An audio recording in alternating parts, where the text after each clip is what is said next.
This is the Phoenix, Arizona weather discussion for Monday, the 29th of July. I'm Michael Groff. More active weather coming in here over the next couple of days as we see monsoon moisture returning.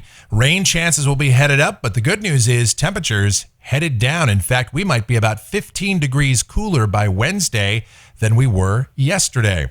Let's get into it. First, the almanac from yesterday. 92 degrees was our record warm low temperature. The high of 111 in the afternoon. Certainly that was hot, but nowhere near that record of 121 set back in 1995. The second hottest day in Phoenix weather history.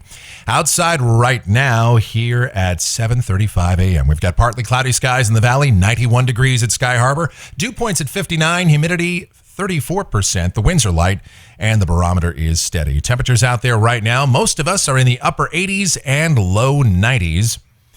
The upper air look, high pressure, the dominant weather feature here across the southwest, but it is sliding slowly off to the north and east and putting much of the southwestern United States under a broad southeasterly flow. That's our monsoon flow that'll be picking up, bringing the moisture back in.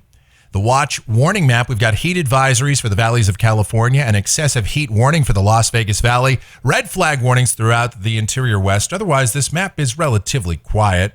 Severe weather outlook for today, a few marginal risk areas up across parts of Idaho, around Twin Falls, Idaho Falls, Stanley, and then in the lee of the Rockies out into the western plains, and from around Dallas over to Fort Smith and Memphis, Tennessee.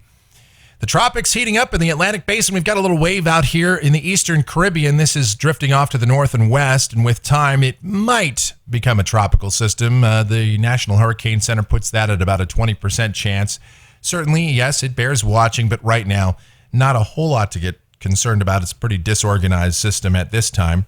Out in the eastern Pacific, we've got two tropical storms. Neither of these will be affecting us directly here in the southwest, but we'll tell you about them anyway. This is Tropical Storm Eric, on the verge of becoming a hurricane. Probably will be by the time you watch this. Its forecast track is to stay south of the Hawaiian Islands. It'll become a hurricane, eventually encounter those cooler waters near Hawaii and start to dissipate as it does. And then behind it, we've got Flossie. And over the next 24 hours or so, this is expected to become a hurricane. Again, its forecast track should keep it south of the Hawaiian Islands. But as always with these systems, you still have to keep an eye on them because you just never know. All right, the rainfall forecast a little closer to home coming from the WPC. Rainfall amounts here in the valley somewhere between about 1/10 and 1/4 of an inch. With heavier totals for the southeastern portion of the state and some of the higher elevations on the eastern rim. This is the excessive rainfall forecast from the WPC. This is for tomorrow. This is actually 5 a.m. tomorrow through 5 a.m. Wednesday, and we are in a marginal risk for excessive rainfall. That means rainfall that could create flash flooding. And so we'll tell you as to why that is and everything else going on with our weather now as we check out the models and have a look. This is the GFS. The 06Z run valid at 2 o'clock this afternoon. The upper look at about 18,000 feet. High pressure near the Four Corners this afternoon. That puts us under a southeasterly flow aloft. So down at the surface, partly cloudy skies for us today. A little bit cooler than yesterday. Highs this afternoon between about 105 and 109. Widely scattered showers and thunderstorms will develop over the mountains. Could one of those maybe get into the valley today? I guess so, this afternoon and tonight. I'm not putting it in the forecast, but don't be surprised if some spot, someplace sees a little bit of blowing dust or maybe some light precipitation, especially for the East Valley or northern Pinal County. Certainly could see that. Tonight, partly cloudy skies, lows in the 80s to near 90. And then tomorrow, this is where things start to get more interesting. A deeper southeasterly flow in place, more moisture coming in. Evidence of an inverted trough moving into southern Arizona by tomorrow evening. So you put all that together and we'll call it partly sunny. Now, I think the majority of the day tomorrow in the valley stays dry. And even though I say dry, it will be more humid. And that'll help to hold temperatures down a bit. Highs between 100 and 103. By tomorrow night, that's where things really start to get interesting, though. Look at the parameters here. First of all, this is the 3-kilometer NAM at 8 p.m. tomorrow evening. We've got scattered showers and thunderstorms now moving into south central Arizona at that time. And with precipitable water values increasing pretty rapidly tomorrow as well, up into the 2 to 2.25 inch range, which is as high as this ever gets, climatologically speaking, here across south central Arizona. That means these storms are going to be capable of producing some locally heavy rain, and the potential of flash flooding will be there. Probably more so than any severe weather, although severe weather not out of the realm of possibilities as well. Checking out the CAPE values. This is the atmospheric instability, the ability for air parcels to freely rise through the atmosphere. CAPE between about 1 and 2,000 joules per kilogram tomorrow night. So all of the conditions are coming together nicely to make for a very active afternoon and overnight tomorrow night into early Wednesday morning. So we'll call for a 50% chance of showers and thunderstorms tomorrow night. And that'll hold through into the early morning hours on Wednesday. Overnight lows will be down in the upper 70s to low 80s. Now, this is the tricky part of the forecast. Wednesday, we still have this inverted trough around. How long will the clouds and precipitation hold on? We're going to call the day mostly cloudy.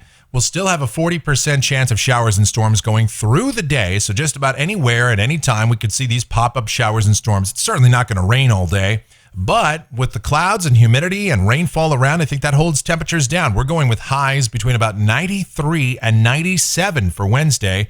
So roughly 10 degrees below average.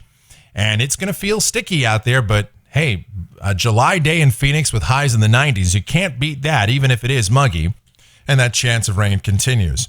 All right, now as we go out to Thursday, we'll be on the backside of this trough and should see some more substandard air coming in here. Drier conditions. I say drier, but again, humidity levels will still be elevated. Highs close to 100 for Thursday, somewhere between maybe 100 and 103 for Friday.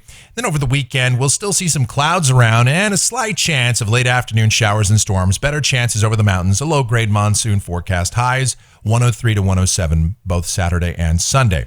Then a week from today, this is Monday, the 5th of August. High pressure again being suppressed back to the west. In response to a developing trough over the Central Plains and the Great Lakes. So I think that might shut off the monsoon moisture again. We've seen some different looks out here. It's still a little far out to call this definitively, but for now that looks good, and high temperatures would likely warm up just a bit.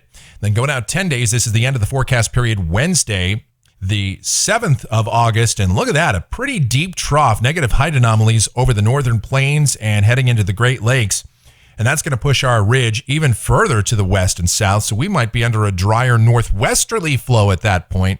And if that verifies, we'd really dry out and temperatures would stay at or maybe just a little bit above seasonal normals. All right, taking a look at the temperatures through the period coming off of the European ensemble. And it's knocking highs down into the upper 90s here as we go through the week. But overall, temperatures will trend down for a bit and then warm up as we dry out by the weekend and next week. All right, that's going to do it for the Phoenix, Arizona weather discussion for today. My next video back here tomorrow morning. If you like our videos, be sure to subscribe so that whenever we post a brand new one, you'll get the notifications. Your comments, questions, and suggestions are always encouraged as well. Thank you so much for watching. Really do appreciate it. Be safe out there. You guys have yourselves a fantastic Monday.